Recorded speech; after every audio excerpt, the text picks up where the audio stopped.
halfway through 2019, and PC gamers are beginning to lose their patience with juggling multiple clients when they just want to find and launch their games. Trying to figure out which EA games were shifted from Steam to Origin, tackling Uplay, and remembering which games are now Epic Store exclusives has been a cause of frustration for PC players. But there may be a solution. Enter GOG Galaxy 2.0, which promises to unify all of your PC games into one very pretty client. I began using GOG Galaxy when The Witcher 3 first came out, and while I loved the DRM-free capabilities, the platform itself was buggy and generally not a great user experience. But GOG Galaxy 2.0 looks to be a vastly improved edition, and as the beta isn't open to everybody yet, here's an inside look. The first thing which is really apparent is that GOG Galaxy 2.0 is gorgeous. The visual and functional overhaul is impressive and heavily customizable. Importing your games creates an insightful and intuitive overview of your collective PC gaming library, and your PlayStation and Xbox libraries for that matter. Currently, it's not possible to import any Nintendo games, but for games on every other platform, you're able to view your achievements, hours played, and friend stats, among other things. You can also explore your entire gaming library using custom filters and search parameters. The closed beta doesn't contain every planned feature, and as it's being constantly updated, there are certain things that don't work as intended. There are general bugs, some missing trophies and progress, and Galaxy can occasionally lose its connection to certain clients. But these problems don't outweigh the advantages of the platform, especially how it enables the integration of all of your clients into one. This requires some setup as you need to log into each of your clients to connect them to Galaxy. But if you don't consider capture software to be your arch nemesis like I do, it's pretty painless. Finishing the process rewards you with a comprehensive goldmine of your own data, and a client that will never again have you scratching your head trying to remember what platform Mass Effect 2 is on. Once you link your platforms, your library auto-populates with art, playtime stats, and achievements. I found with some lesser-known games there could be gaps where art is missing, but icon and background art can be imported straight from your computer. You can boot games from GOG Galaxy 2.0, but you do still need to wait for the original client to get running in the background. My wait times varied by platform, with Steam proving to be the fastest and least intrusive third-party platform to integrate. Some clients like Origin and Uplay still insist on popping up on your desktop when you try and launch a game from either platform. But a feature is in the works which will automatically close clients when exiting an associated game.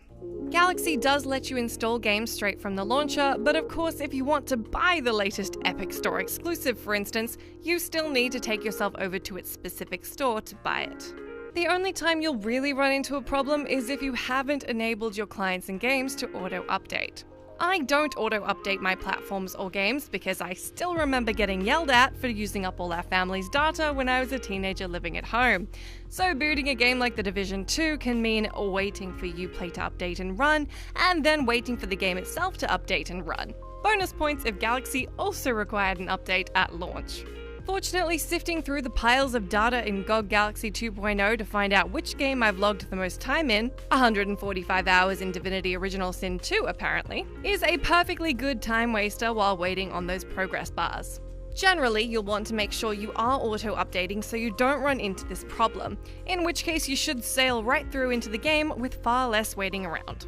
I did most of my gaming offline and away from distribution platforms until the 2000s. So while GOG can't paint me a perfect data-rific picture of all the weekends I spent playing Heroes 3 or Age of Empires from dawn until dusk, there is still plenty of stats to check out. It's worth noting that GOG Galaxy 2.0 isn't the first all-in-one launcher.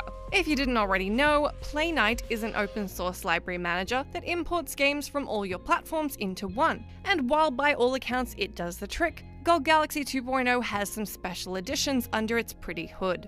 Galaxy includes a bookmark function that lets you pin games, genres, or custom tagged groups to your sidebar. Custom tags can be created instantly, and you can group together whatever strange amalgamation of games you choose. There are also plenty of UI options, like filtering by platform, operating system, tags, or whether or not the game is installed. The platform is also open source, allowing for community-made plugins which should enable clever users to expand the breadth of what GOG Galaxy 2.0 is capable of.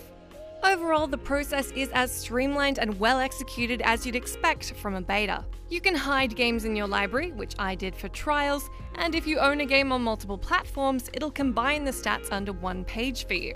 As a space to hold your half a dozen gaming libraries, it's entirely sufficient, and missing trophies or sluggish boot times from certain platforms don't take away from how much easier it makes modern PC gaming. Galaxy is also intending to integrate your friends from other platforms into the client, which CD Projekt says could extend to sending a message to a friend on PS4 who receives it instantly. But this functionality is yet to be implemented. A handful of years ago, I couldn't imagine GOG Galaxy working for me as a replacement for Steam, despite how much I loved the DRM free and offline play options. But Galaxy 2.0 is a vastly different beast. It may not have the library to replace your existing platforms, but the relative ease with which it unifies all your clients means that, at least for me, playing my PC games through GOG Galaxy 2.0 from now on is looking to be a no-brainer.